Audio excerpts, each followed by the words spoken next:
자, 오늘 3월 첫 주에 예배에 나오신 우리 성도님들 환영합니다. 잘 오셨습니다. 자, 3월 넷째 주까지 새로운 시리즈 말씀을 드립니다. 신앙의 열쇠 경청. 오늘 첫 번째 들으시는 하나님. 여러분 설교 노트를 잘 펴서 보시면서 이 경청입니다. 경청. 여러분 잘 경청해 보시면 큰 유익이 될 것입니다. 자, 일본에서 2006년에 남의 말 잘 들어주는 클럽이라는 전화 서비스 업체가 생겼습니다. 그러니까 남의 말을 들어주는 회사, 이게 전화로 들어주는 회사입니다.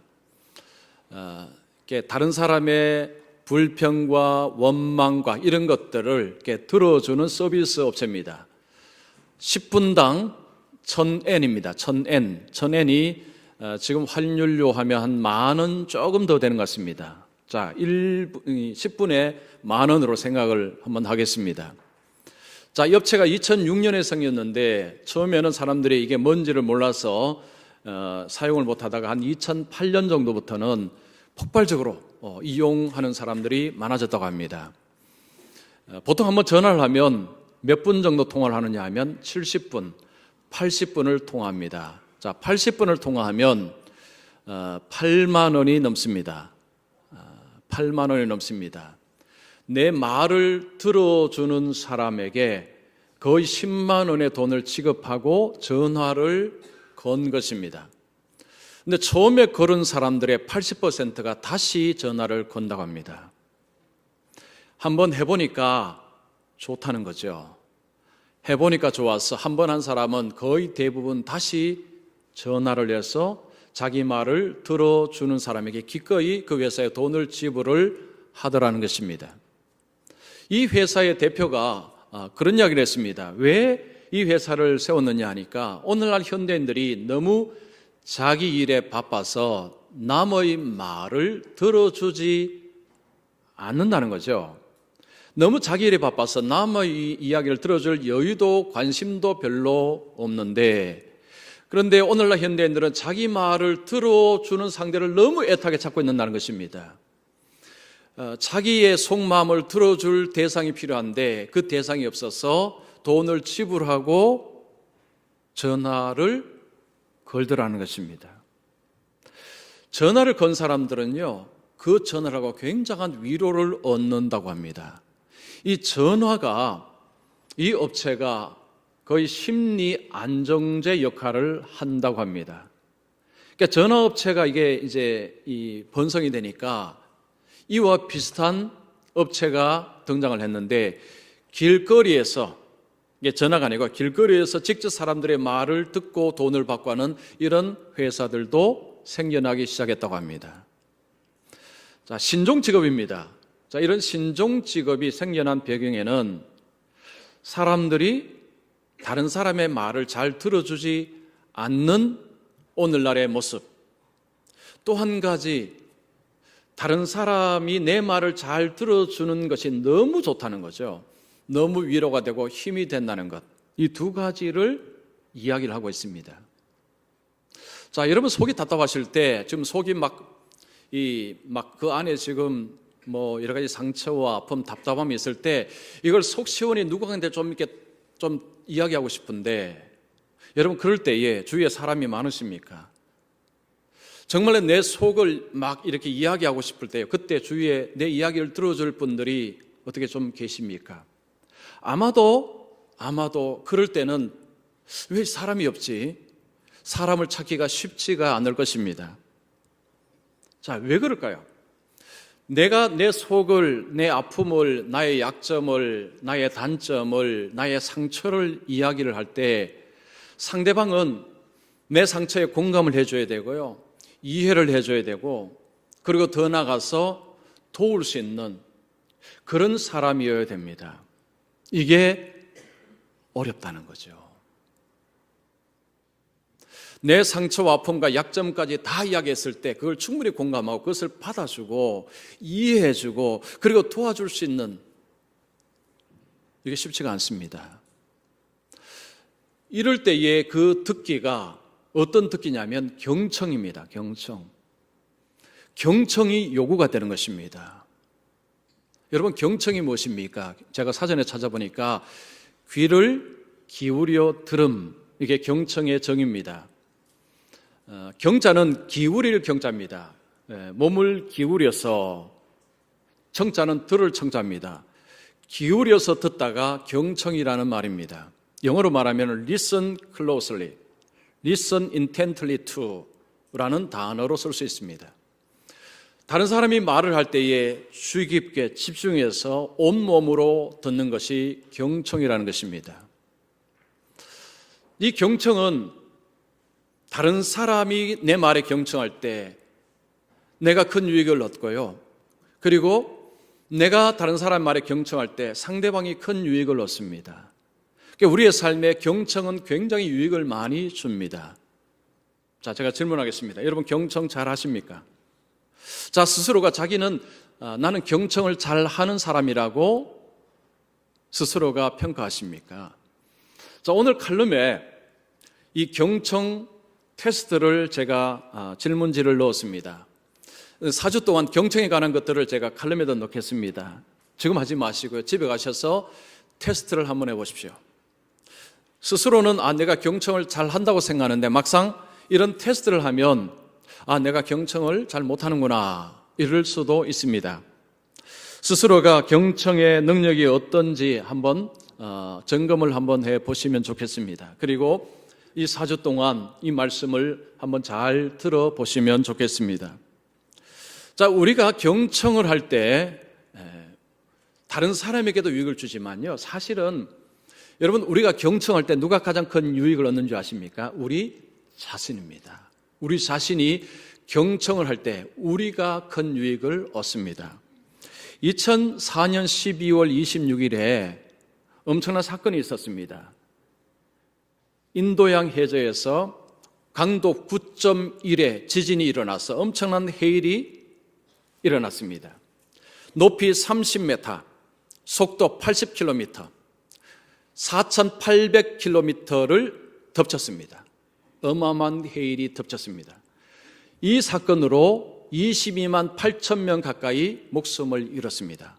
엄청난 사람들이 생명을 잃었습니다. 여러분 아마 기억이 나실 것입니다. 2004년도 벌써 오래가 되었죠. 그러나 그때 이 사건이 정말 엄청났습니다. 그때 바닷가에 있는 사람들 거의 대부분 목숨을 잃었습니다. 그런데 놀랍게도 바다에서 어업에 종사하는 모켄족입니다. 이 모켄족이라는 종족은요, 한 명도 죽지 않았다고 합니다. 이 모켄족은 태어나면 걷기보다 수영하는 법을 먼저 배운다고 합니다. 왜냐? 물에서 늘 삶을 살기 때문에. 이들이 물속에서 눈을 뜨고 보는 게 보통 사람보다 2배를 본다고 합니다. 그러니까 물의 전문가들입니다. 어느 해양학자들보다도 이 바다의 소리를 들을 수 있다고 합니다. 즉 이상한 소리를 들을 수 있는 능력이 있다고 합니다.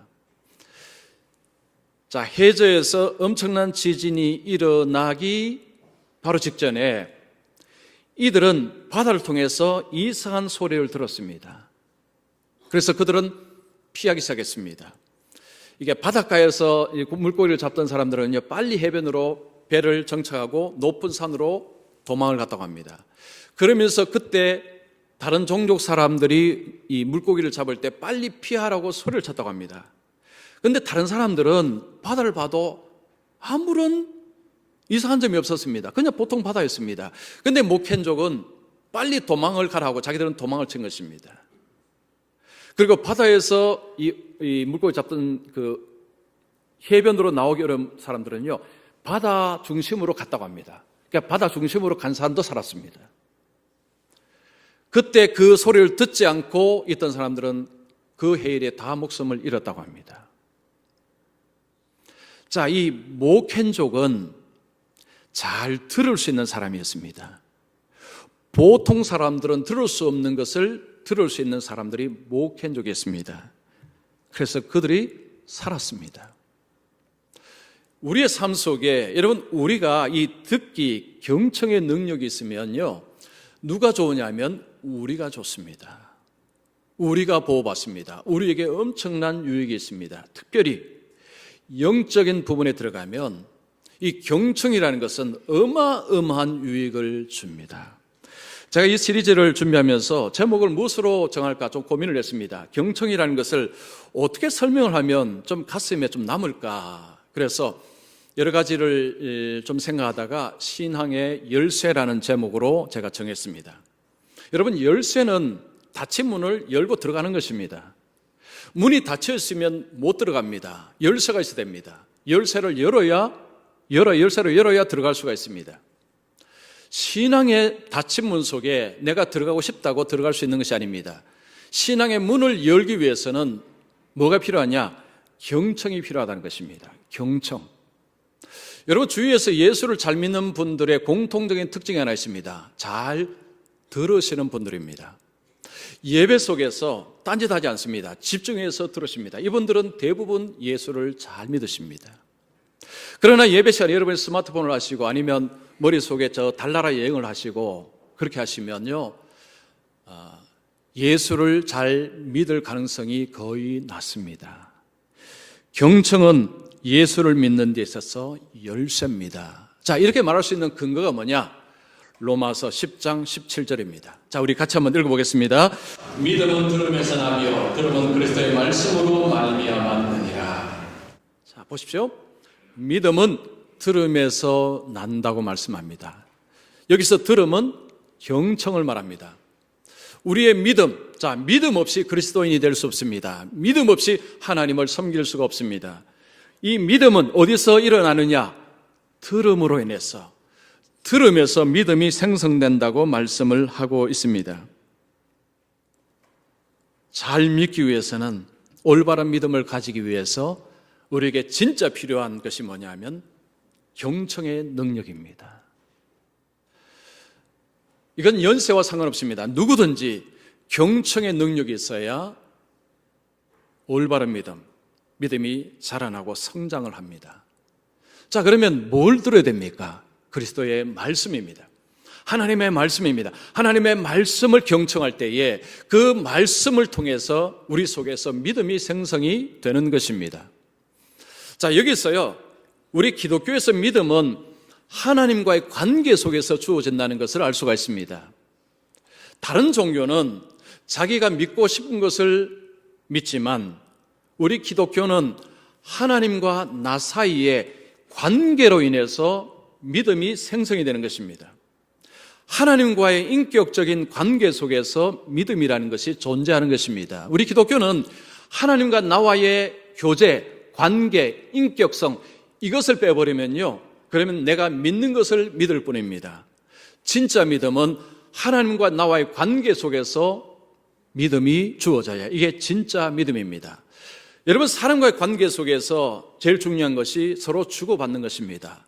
내가 말하고 당신이 말하고, 당신이 말하고 내가 말하고, 말은 주고받으면서 관계가 형성이 되는 것입니다. 만약에 어떤 사람이 일방적으로 말만 한다면 그 사람하고 좋은 관계 형성은 어렵습니다. 나도 말하고 당신도 말하고 주고받고가 돼야 됩니다. 마찬가지입니다. 여러분, 우리가 하나님과 좋은 관계를 맺기 위해서는 하나님께서 내게 말하실 때 내가 잘 들어야 됩니다. 그리고 내가 말할 때 하나님이 잘 들으셔야 됩니다. 이것이 제대로 되지 않으면, 불통이 되면 믿음은 존재하기가 어렵습니다. 그래서 자, 우리가 좋은 믿음을 가지기 위해서는 하나님과의 교통, 소통, 커뮤니케이션, 이것이 핵심입니다. 자, 오늘 첫 번째로 하나님과의 나요 관계 속에서 이 믿음을 위해서 첫 번째 던져야 될 질문이 이겁니다. 그러면 하나님은 내 소리를 잘 들으시는가? 그러면 하나님은 잘 들으시는 분이신가? 라는 질문입니다. 자, 하나님은 잘 들으십니까? 여러분, 평소에 이런 질문을 해보신 분은 아마도 별로 없을 것입니다. 그리고 이런 설교도 아마 들어보신 경험이 별로 없을 것입니다. 하나님은 잘 들으시는가? 우리는요, 하나님은 당연히 잘 듣지요. 그냥 이렇게 넘겨주고 생각하는 분들이 많습니다. 그러면 그게 나에게 진짜 지식이 아닙니다.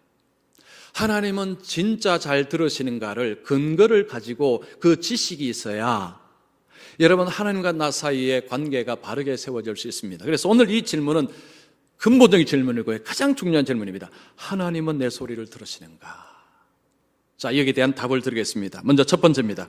하나님은 자기 백성의 말을 주의 깊게 들으신다. 하나님은 자기 백성의 말을 주의 깊게 들으십니다. 경청하십니다. 신구약 성경에 나타나는 하나님, 그리고 예수 그리스도, 그 하나님의 모습을 통해서 하나님은 잘 들으시되 주의 깊게 경청하시는 하나님이시라는 것을 알 수가 있습니다. 자, 오늘 본문을 보시면 이스라엘 백성들이 애굽에서 고된 노동으로 엄청난 어려움을 겪고 있습니다. 요셉이 형들에게 팔려서 애굽으로 노예로 갔습니다. 그런데 그 땅에서 총리가 되었습니다. 2인자가 되었습니다. 애굽에 일어난 7년의 흉년을 멋지게 극복을 하게 한 그 은인이, 애굽의 은인이 바로 요셉입니다. 자, 요셉의 모든 아버지 그리고 형제들 모든 가족들을 다 애굽으로 인도해서 애굽 땅에서 살게 되었습니다.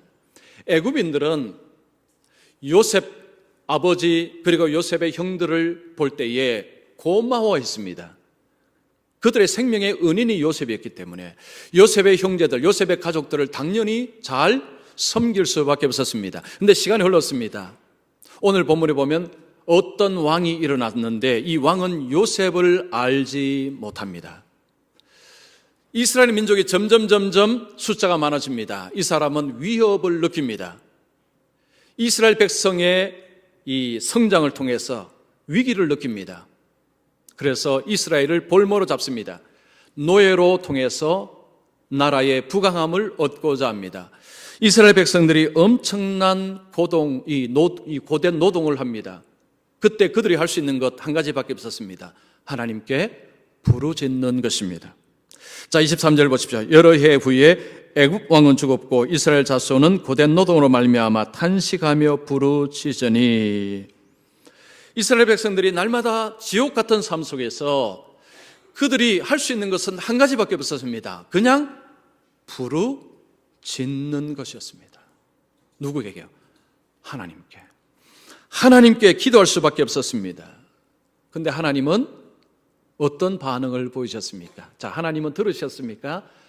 들으셨습니다. 보십시오. 그 고된 노동으로 말미암아 부르짖는 소리가 하나님께 상달된지라 하나님이 그들의 고통 소리를 들으시고. 자, 제가 질문하겠습니다. 하나님께서 귓등으로 들으셨습니까? 대충 들으셨습니까? 주의 깊게 들으셨습니까? 증거가 무엇입니까? 자, 하나님께서 주의 깊게 들으셨다는 증거가 뭐죠? 대충 귓등으로 듣지 않고 온몸으로 들으셨다는 증거. 그 다음에 있습니다. 그죠? 하나님이 아브라함과 이삭과 야곱에게 하신 그의 언약을 기억하사 하나님이 이스라엘 자손을 돌보셨고 하나님이 그들을 기억하셨더라. 하나님께서 그들의 기도를 들으시고 언약을 기억하사 그들의 조상 아브라함과 이삭과 야곱과 맺으신 언약을 기억하사.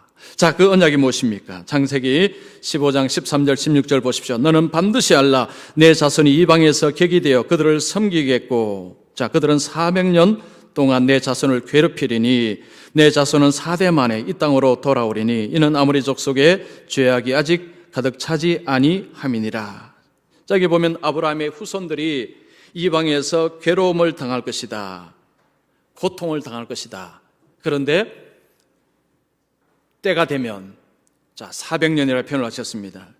하나님께서 가나안 땅으로 다시 인도하실 것이다 라는 약속, 이것을 하나님이 아브라함과 이삭과 야곱에게 하셨습니다. 이스라엘 백성들이 고통 가운데서 하나님께 부르짖을 때에 하나님께서 들으시고 언약을 기억하사. 하나님은 잘 들으시는 분이십니다. 이렇게 하면요, 별로 감동이 없죠. 왜냐하면 하나님은 당연히 잘 들으셔야 된다고 생각합니다. 자, 그럼 제가 한번 질문하겠습니다. 여러분, 세상에서 조직이나 나라나 제일 위에 있는 사람들은 잘 듣는 사람일까요? 아닐까요? 보통 통상적으로. 여러분, 조직의 저 위에 있는 분은 잘 들을까요? 잘 모르십니까? 위로 올라가면 잘 안 듣깁니다. 이게 잘 안 들려요. 즉, 잘 안 듣는 경우가 많습니다. 여러분, 꼭대기에 좀 계신 분들은 이게 무슨 말인지 알겠지만요. 아니, 난 아직 꼭대기 하나 잘 모르겠다 하시는 분도 계실지 모르겠습니다. 자, 그런데 어쨌든 사람이 위로 올라가면 올라갈수록 말을 통해서 지시하고 전달하는 것이 주된 것입니다. 그러니까 듣는 것은 그렇게 중요하게 여기지 않습니다. 그래서 잘 안 듣는 경우가 많습니다. 자, 애굽의 바로를 한번 보겠습니다. 이 바로 왕은 여러분 잘 듣는 사람일까요? 안 듣는 사람일까요? 안 듣는 사람입니다. 출애굽기 7장 13절 보십시오. 바로의 마음이 완악하여 그들의 말을 듣지 아니하니 여호와의 말씀과 같더라. 이 바로가 지금 모세와 아론이 이야기할 때 귓등으로 들었습니다. 그러니까 제대로 안 들었죠. 무시해버렸습니다. 10가지 재앙으로 애굽의 사람들이 엄청난 고통을 당할 때 백성들이 그 탄식하는데도 귀를 막아버렸습니다. 그 왕이 바로 바로 왕이었습니다. 세상에는요, 세상의 왕들 아니면 조직의 높은 사람들, 물론 다 그런 건 아닙니다. 그러나 우리가 역사 속에 보면요, 마지막에 조직이 망하고 나라가 망할 때 공통의 특징이 있습니다. 위에 사람이 귀를 막았기 때문에. 그게 거의 공통적인 것입니다. 자, 백제의 마지막 왕이 걸상왕이죠. 걸상왕. 의자왕입니다. 그죠? 자, 의자왕이 마지막 왕입니다. 자, 이 의자왕은 어떤 이미지가 있느냐면 사치와 향락으로 나라를 말아먹은 왕. 자, 이런 왕으로 사람들에게 이렇게 인식이 되었습니다. 근데 이 의자왕이요, 처음에는 굉장히 좋은 왕이었다고 합니다. 이 왕의 아들 부여융이라는 이 아들의 묘지에 의자왕을 이렇게 표현을 하고 있습니다. 과단성 있고 그리고 침착하고 사려 깊여 그 명성이 높았다. 그러니까 의자왕을 굉장히 좁게 이야기합니다. 과단성이 있고 침착하고 사려가 깊고 아주 이름이 높았다, 존중받았다, 이런 의미가 있습니다. 이 의자왕이 왕이 처음이 되었을 때는 굉장히 잘했다고 합니다. 즉 백성들의 눈물을 살피는 왕이었습니다. 어떤 백성이 죄를 졌는데 사형에 처할 죄가 아니라면요, 어져간하면 거의 풀어졌다고 합니다. 그 백성들을 많이 생각해 준 왕이었는데 어느 순간부터 이 왕이 바뀌기 시작했습니다. 궁녀들과 부어라 마시라 하면서 그때부터 이제 서서히 변질되기 시작했습니다. 자, 그때 옆에 충신들이 왕에게 간언을 했습니다. 그때 왕은 충신들 하나씩 제거를 했다고 합니다.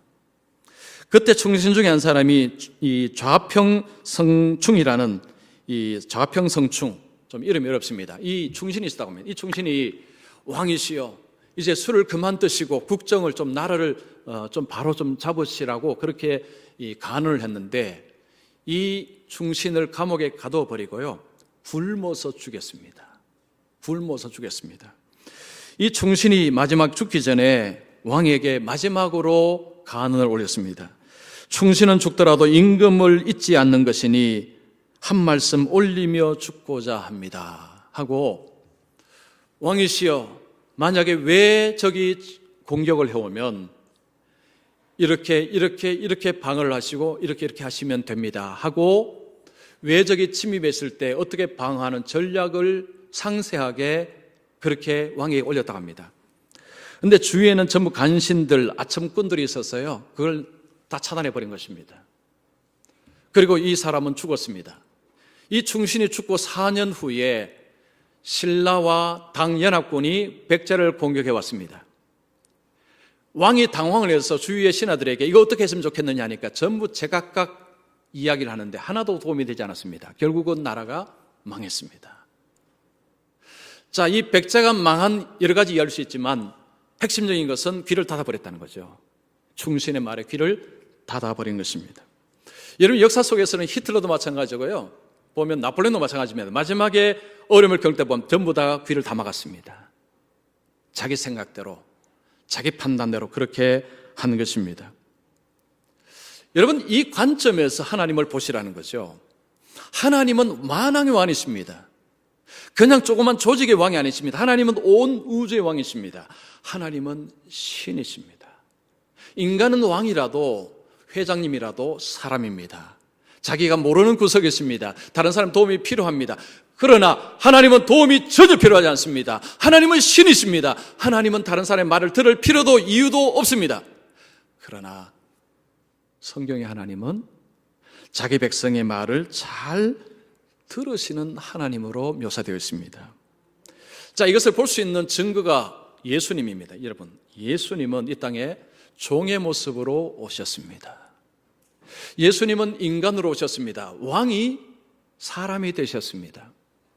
예수님께서 오셔서 힘들고 어렵고 마음에 상처와 아픔 있는 자들의 말을 예수님은 들으셨습니다. 어느 날 백부장의 종이 병들었다는 소식을 들었습니다. 예수님은 그 소리를 듣고 그 집으로 가고 있었습니다. 그때 백부장이 사람을 보내어서 예수님 오지 마십시오. 오심을 감당치 못하겠습니다. 말씀만 하시옵소서. 예수님께서 말씀하셨습니다.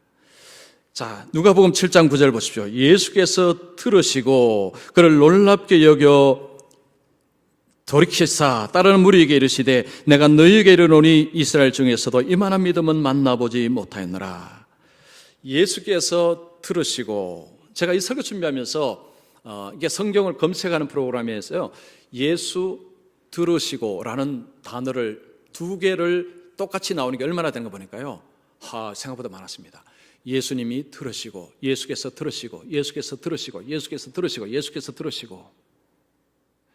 예수님은요, 잘 들으셨습니다.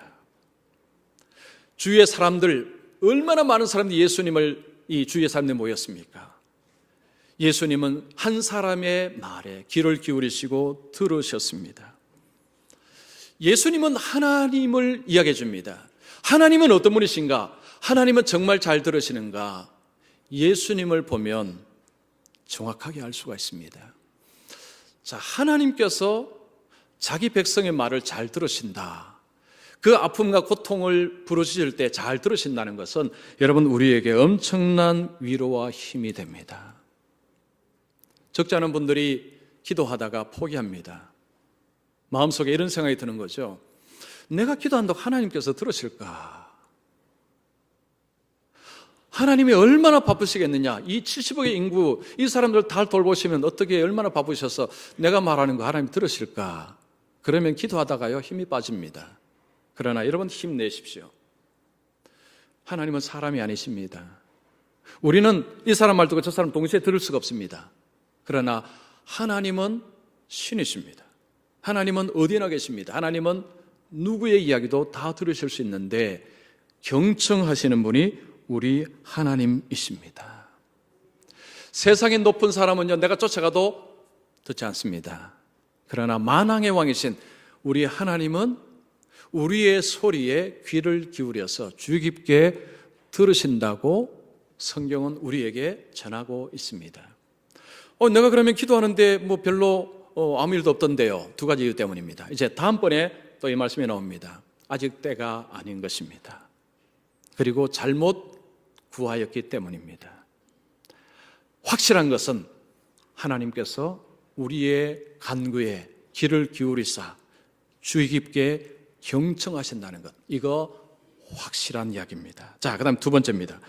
하나님은 자기 백성들의 말을 들으시고 관로에 뭘까요? 행동하신다. 행동하신다. 자, 하나님은 우리가 말을 할 때 하나님은 들으시고 행동하십니다. 하나님의 이 경청의 법칙은요, 행동이 들어가는 것입니다. 자, 오늘 이 본문에 보면 하나님께서 들으시고 언약을 기억하셨다고 말씀하죠. 근데 여기까지만 하면 이게 행동화하는 것은 아닙니다. 그냥 기억하는 것이기 때문에. 근데 하나님께서 그 다음에 어떻게 하십니까? 모세를 부르시고 모세를 애굽 땅으로 보내십니다. 출애굽기 3장 9절 10절 보십시오. 이제 가라, 이스라엘 자손의 부르짖음이 내게 따라고 애굽 사람이 그들을 괴롭히는 학대도 내가 보았으니 이제 내가 너를 바로에게 보내어 너에게 내 백성 이스라엘 자손을 애굽에서 인도하여 내게 하리라. 하나님께서 행동하셨습니다. 그들의 부르심을 들으시고 기억하시고 곧바로 행동하셔서 모세를 부르시고 모세를 보내셨습니다. 모세를 통해서 이스라엘을 애굽에서 건져내셨습니다. 성경에서 하나님이 들으신다라는 것은요, 그 안에 뭐가 포함됩니까? 행동하신다는 것이 같이 포함이 되는 것입니다. 우리는 그냥 듣고 마는 수가 있습니다. 그러나 하나님은 듣고 그리고 행동하신다. 이것이 하나님의 듣기의 법칙입니다. 자, 그 예를 하나 보겠습니다. 시편 55편 17절 18절 보십시오. 저녁과 아침과 정오에 내가 근심하여 탄식하리니 여호와께서 내 소리를 들으시리로다. 나를 대적하는 자 많더니 나를 치는 전쟁에서 그가 내 생명을 구원하사 평안하게 하셨도다. 자, 여기 보십시오. 내 소리를 들으시고 구원하사. 성경에서 하나님은 그 탄식의 소리를 들으시고 그리고 구원하사. 이게 자동입니다. 자동. 이게 수동이 아니고 자동입니다. 자동. 하나님은 들으시고 하나님은 행동하시고.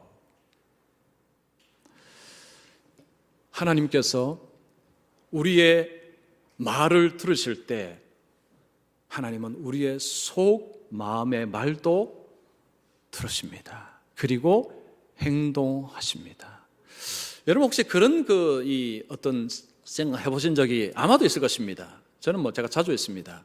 이거는 내가 입으로 구한 적이 없는데, 근데 진짜 좋은 것을 받았을 때 입으로 그걸 안 구했습니다. 구한 적이 없어요. 그런데 너무 좋은 게 생겼습니다. 그리고 가만히 보면 그 진짜 원하던 거였습니다. 하나님은 우리의 속마음도 들으시고 우리의 속사람의 이야기도 들으시고 그리고 행하시는 분이시다. 자, 증거나 말씀드리면 요한복음 4장에 보면 예수님께서 사마리아 땅으로 가십니다. 거기서 한 여인을 만나죠. 정오입니다. 너무 덥습니다. 예수님께서 그 여인에게 물을 좀 달라고 했습니다. 여인이 뭐라고 합니까? 아니, 유대인이 왜 사마리아 여인에게 물을 달랍니까? 유대인들은 사마리아 사람과 상종하지 않습니다. 그런데 예수는 유대인인데 사마리아 여성에게 물을 달라고 하니까 이 여인이 깜짝 놀란 것입니다. 예수님께서 이렇게 말씀합니다. 여러분 4장 10절 보십시오. 내가 만일 하나님의 선물과 내가 네게 물 좀 달라는 네가 누구인지를 알았더라면 내가 그에게 구하였을 것이요 그가 생수를 내게 주었으리라. 지금 이 여인은, 여기 생수는 영원히 목마르지 않는 생수입니다. 이 여인은 이 생수를 구한 적도 없고 뭔지도 모릅니다. 그런데 예수님은 너에게 생수를 주고 싶다는 것입니다. 그러자 여인이 생수를 내게 주소서 요청을 합니다. 그 여인이 생수를 맛보고 이제 동네에 들어가서 내가 메시아를 만났다라고 소리를 쳤습니다. 주님은 우리가 구한 것만 아니요, 구하지 않은 것, 그런데 우리의 속사람이 구하는 것, 내 내면에서 구하는 이런 소리까지 들으시는 분이 바로 하나님이라는 거죠. 여러분, 이런 경험할 때 정말 짜릿합니다. 그리고 정말 놀랍습니다. 하나님, 이건 내가 구하지도 않았는데 어떻게 하시고. 한 2, 3주 전에 제 평일날 제 사무실 1시 좀 넘었어요. 제 그 담임 목사실을 누가 똑똑했습니다. 그래서 저는 제가 우리 이제 부목사님 중에 한 사람인 줄 알고 들어오라고 했습니다. 그런데 문을 열고 들어오는데 중년에 50대 중한 이제 약간 넘으신 분, 낯선 분이 쑥 들어오시는 거예요. 그래서 제가 깜짝 놀랐습니다. 그래서 제가 누구십니까? 상당히 무례하게 그냥 문 열고 쑥 들어오신 겁니다. 제가 처음 보는 분이에요. 그게 누구십니까? 그러니까 이분이 제가 목사입니다. 그런 거예요. 그래서 또 목사라고 하니까 또 나가시라 할 수는 없지 않습니까? 그래서 그러면 여기 앉으십시오 하고 같이 이제 소파에 앉았습니다. 그래서 제가 뭐 때문에 오셨습니까? 물었습니다. 보통 그 낯선 분이 저를 찾아올 때는 교회로 먼저 전화가 오죠. 그래서 제가 목사님 좀 뵙고 싶습니다. 그러면 약속을 내서 찾아옵니다. 이게 보통 그냥 대부분 그렇게 하죠. 근데 한 번도 본 적이 없는 낯선 분이 갑자기 그냥 똑똑하고 그냥 쑥 들어온 것입니다. 그게 조금 저도 당황하고 좀 이분은 상당히 무리하구나 생각을 했습니다. 근데 또 목사님이라고 하니까 그게 좀 무슨 연구인지 좀 일단 들어야 되겠습니다. 그래서 이게 뭐 때문에 무엇으로 오신 것입니까? 그러니까 목사님 좀 도와주십시오라는 거예요. 도와달라고 했습니다. 그냥 대뜸 도와달라는 겁니다. 그러니까 이게 더 황당합니다. 내가 어떻게 알고 누구지를 어떻게 알고 뭘 도와달란 말입니까? 좀 도와주십시오. 제가 뭘 어떻게 도와달라는 것입니까? 하니까요. 지금 화성에서 조그만 교회를 목회를 하고 있습니다. 근데 지금 좀 많이 어렵습니다. 그래서 목사님께 좀 도와주시면 좋겠습니다. 이제 교회가 보통 연말 되면 이제 뭐 이렇게 도울 곳 이렇게 뭐 정하기도 하고 뭐 중간에 또 뭐 도울 곳을 돕기도 하지만 사실은 그 교회를 도울 때는요 그 교회 사정도 알아야 되고 이런 것 뭐 미리 해서 사실 할 수 있지 그렇게 금방 온다고 사실 금방 도와줄 수 있는 건 아닙니다. 근데 그 목사님께서 이제 이 교회가 어렵고 교회가 약하고 뭐 그 여러 가지 어려움을 이야기를 하셨어요. 그래서 제가 들으면서 목사님은 맞구나. 왜냐하면요 제 방에 들어와서 거짓말하는 사람들이 종종 있습니다. 그래서 도와달라는 분들이 있어요. 그래서 의심할 수밖에 없습니다. 근데 들어보니까 목사님이십니다. 저희 교단은 아니시고 하여튼 목사님이신데 근데 요즘 교회마다 사정이 좀 많이 어렵습니다. 그래서 이 목사님 이야기 들어보니까 정말 어렵다는 것이 이제 느껴졌습니다. 그리고 제가 미국에서 이민 목회할 때요 어른 수가 한 70명 정도 되었습니다. 애들 하면 한 100명 되었지만 규모가 적지 않았습니까? 그래서 작은 교회의 목회자들의 심정을 제가 경험해서 알고 있습니다. 그러니까 그 목사님이 이야기할 때에 그것이 좀 제가 이제 느껴졌습니다. 제가 그랬습니다. 힘드시겠군요. 근데 목사님 지금 교회가 좀 돕는 것은 쉽지가 않습니다. 그럼 제가 일단 기도해 드리고 그리고 봉투를 하나 만들어서 뭐 많은 돈은 아니지만 돈을 드리면서 목사님 집에 가셔서 가족들하고 식사라도 한번 하십시오 하고 그냥 봉투를 이렇게 드렸습니다. 드리니까 목사님이 굉장히 이제 고맙다고 인사를 몇 번이나 하고 그렇게 이제 돌아가셨습니다. 낯선 분입니다. 여러분 낯선 분에게 봉투를 준다는 것은 불가능하죠. 낯선 분에게 왜 봉투를 줍니까? 한 15분, 20분 반의 이 시간이 없었습니다. 뭐 긴 시간은 아니었습니다. 그런데 제가 그분에게 작자인 봉투를 드렸어요.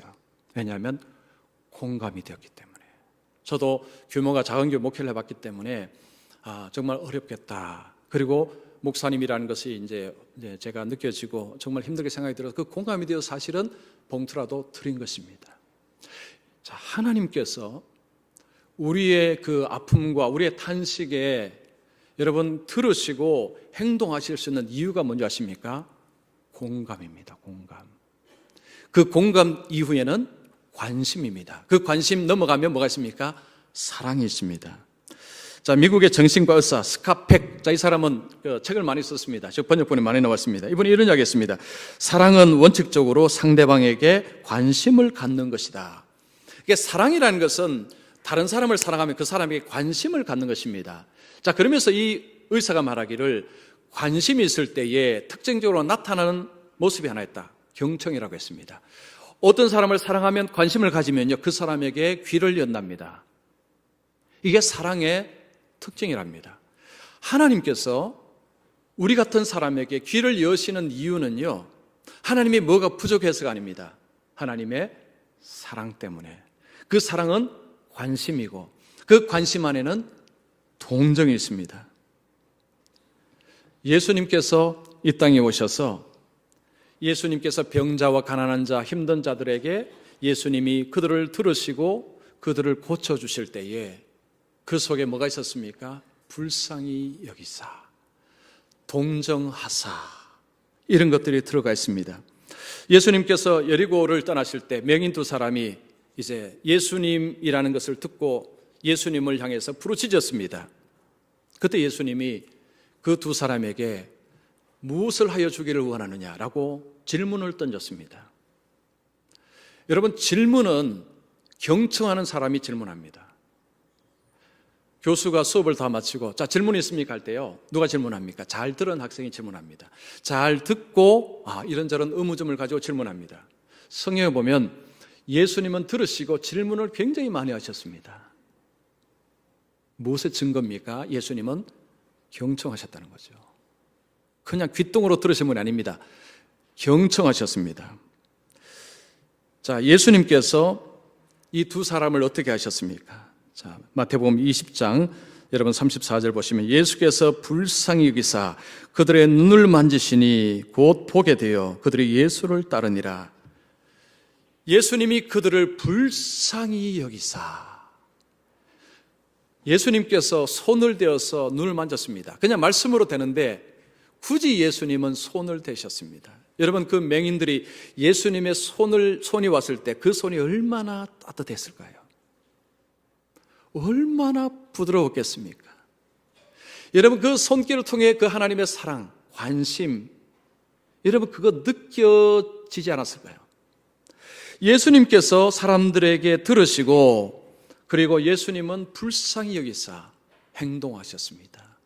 그리고 가장 좋은 것을 주셨습니다. 자, 예수님이 이 땅에 오셔서 하나님의 사랑하심, 하나님의 관심, 하나님의 은혜를 온몸으로 보여주셨습니다. 하나님이 어떤 분이신가는 예수님을 보면 알 수가 있습니다. 여러분, 히브리서 4장 15절 말씀, 자, 우리에게 있는 대제사장은 우리 연약함을 동정하지 못하실 리가 아니요. 예수님은 우리의 형편을 동정하신다고. 이 동정은 불쌍히 여기는 것입니다. 예수님이 이 땅에 오셔서 고난을 당하시고 고통당하시고 아픔을 당하셨습니다. 우리의 사정을 들으실 때에 공감하시고 동정하시고 도우시는 분이 바로 우리 주님이시고 그 주님은 곧 우리 하나님이심을 우리에게 말씀하고 있습니다. 여러분, 하나님을 어떻게 이해하고 계십니까? 이런 하나님으로 여러분 머릿속에, 가슴속에 하나님을 이해하고 계십니까? 너무나 많은 분들이 하나님을 피상적으로만 알고 있습니다. 뭐 하나님 잘 들으시겠지. 그건 지식 아닙니다. 명확하지 않은 지식은 결정적인 순간에 아무 도움이 되지 않습니다. 내가 힘들고 어려울 때, 정말 결정적일 때 아무 도움이 되지 않습니다. 그러나 명확한 지식은, 하나님에 대한 명확한 지식은 결정적일 때 엄청난 위력을 발휘합니다. 하나님은 우리의 간구를 외면하지 않으시고 들으십니다. 그냥 듣지 않습니다. 귓등으로 들으시는 분이 아니라 경청하십니다. 세밀하게 들으십니다. 온몸으로 들으십니다. 그리고 행동하십니다. 우리에게 가장 좋은 것으로, 우리에게 가장 필요한 것으로 하나님께서 우리를 도우십니다. 이분이 바로 우리가 섬기는 하나님이십니다. 여러분, 경청은 신앙의 열쇠입니다. 경청이 안 되면 예수 못 믿습니다. 경청의 문제가 해결되지 않으면 예수를 믿는 것은 불가능합니다. 이 경청에서 하나님이 먼저 말씀합니다. 나는 잘 듣는다. 나에게 뭐든지 이야기해라. 우리에게 엄청난 힘이 되는 거죠. 그래서 여러분, 요즘 무슨 힘든 일, 슬픈 일, 무슨 일이든지요, 좋은 일이 마찬가지입니다. 하나님께 아뢰십시오. 하나님께 말씀하십시오. 그리고 이 생각을 꼭 하고 말씀하십시오. 하나님은 경청하신다. 하나님은 내 말에 경청하신다. 그래서 하나님께 늘 아뢰심으로, 하나님은 우리 아뢰심에 행동하심으로, 하나님의 도우심으로, 하나님의 능력으로, 하나님의 도우심으로 여러분 인생에서 승리의 삶을 살아가시기를 축원합니다. 자, 우리 한번 기도하겠습니다.